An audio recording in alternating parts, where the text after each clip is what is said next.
అట్టికాయ తినవుతుంది పని అవుతుంటే తినేవాళ్ళు లేరు. రాయి మీద రాయి పెట్టు నీకు పిల్ల పడతా అంటే మన క్రైస్తవులు వెళ్ళేవాళ్ళు లేరు. అది కాదు కట్టుకుంటే పుడతారు, ఇందులో కలుపుకుని తాగితే పుడతారంటే వెళ్ళేవాళ్ళు లేరు. అంటే వీళ్ళకి వాక్యము తెలియక దైవ భక్తిని ఏమనుకుంటున్నారట, గొప్ప లాభసాధన. అంటే అర్తిమీదేవి గుడికి ఎందుకు వెళ్ళేవారండి? పిల్లలు పుడతారని వెళ్ళేవారు, పంటలు పండుతాయని వెళ్ళేవారు, అప్పులు పోతాయని వెళ్ళేవారు. ఆ మాయాదేవత గుడికి ఎందుకు వెళ్ళేవారు? కలిసి వస్తుందని వెళ్ళేవారు.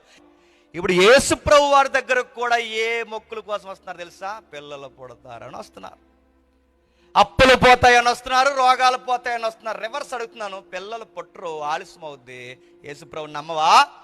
అంటే నీకు పుడితే యేసు ప్రభుని నమ్ముతావు, పుట్టకపోతే ఈ దేవుడి కదా ఆ దేవుడి దగ్గరికి వెళ్ళి అక్కడ పుడతారంటే అక్కడికి వెళ్ళిపోతావా? మా సంఘానికి రండి 3 వారాలు పని అవుద్ది, అక్కడికి రండి 7 వారాలు పని అవుద్ది, అక్కడికి రండి 20 వారాలంటే ఇక్కడ పని అవ్వలేదని అక్కడ పని అవ్వలేదని ఎక్కడికి వెళ్తే నేను అడుగుతున్నాను, నీ బుద్ధికి ఇంకెక్కడ పని అవుద్ది గుర్తుపెట్టుకో. నిలబడు, దేవుడి కొరకు నిలబడు. ఇప్పుడు ఎక్కడ తిరుగుతున్నావు? రేపు పొద్దున్న ఈ దేవుడి దగ్గర కాదు, అక్కడ ఆపద మొక్కులు పడి ఉండి అక్కడ మొక్కుకో, నీకు పని అవుద్దంటే వెళ్ళిపోతావా? అవసరాల కొరకు దేవుణ్ణి నమ్మిన ఎవరైనా, నేను చెప్తున్నాను, అవసరాల కొరకు దేవుణ్ణి నమ్మిన ఎవరైనా ఇది వ్యాపారం భక్తే తప్ప సత్య సంబంధమైన భక్తి కాదు.